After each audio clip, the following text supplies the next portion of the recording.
Selfie, c'est le mot que le dictionnaire d'Oxford a élu mot de l'année en 2013. Il y en aurait environ 39,95 milliards réalisés chaque année. On en parle partout, tout le temps. À la télé, dans les chansons, au cinéma, sur Internet. Mais un selfie, c'est quoi ? L'Internet nous dit que c'est un autoportrait photographique généralement réalisé avec un téléphone intelligent, destiné à être publié sur les réseaux sociaux. En d'autres termes, un selfie, c'est se prendre en photo en tendant le bras ou devant le miroir et le poster sur Instagram, Snapchat, Facebook pour le montrer à ses amis. Mais alors, pourquoi on le fait ? Pour comprendre pourquoi, il faut faire un bond en arrière, plus précisément à la Renaissance. C'est la période à laquelle naît le genre de l'autoportrait. Les hommes se sentent assez importants pour se représenter et décident donc de marquer leur temps de leur visage. Ils souhaitent laisser une trace de leur présence dans le futur, et cette motivation, on la retrouve dans toutes les formes que va prendre l'autoportrait de la Renaissance à nos jours. Aujourd'hui, le selfie, c'est donc un moyen de laisser une trace de notre passage sur Terre dans l'éternité de l'Internet. Il peut être conversationnel, collectif, individuel, esthétique, politique, mais est-ce qu'il peut être artistique ?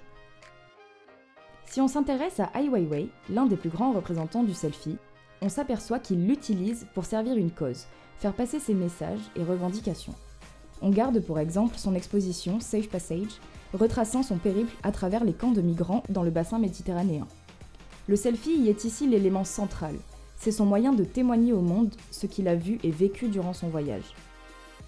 On peut aussi retrouver Cindy Sherman, artiste et photographe américaine, qu'adore de la transformation, qui depuis peu s'est lancée sur Instagram, publiant des selfies déformés et satiriques de tous ceux que l'on peut trouver normalement sur la plateforme. Ces artistes se servent donc de ce nouveau moyen de communication pour faire entendre au monde ce qu'ils ont à dire.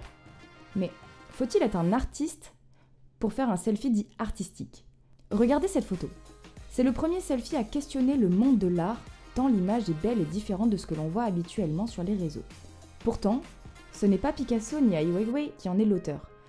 C'est un astronaute japonais du nom de Aki Yoshide qui a simplement voulu immortaliser la scène, un peu comme vous et moi on se prend en photo devant la tour Eiffel ou n'importe quel autre monument. Seulement ici, la photo nous fait voyager. Est-ce que c'est à cause du cadre atypique, de la composition, de l'absence de visage ? Chacun a ses raisons pour trouver que ce selfie est bien plus artistique que celui-là. Au final, on se rend vite compte que le selfie fait partie intégrante de notre quotidien, et si le fait qu'il ait fait son entrée dans les musées depuis déjà quelques temps ne suffit pas à l'élever au rang de pratique artistique, alors il ne tient qu'à nous d'y contribuer.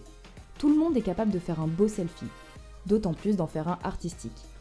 La seule question qu'il reste maintenant, c'est comment en faire un qui n'ait jamais été fait.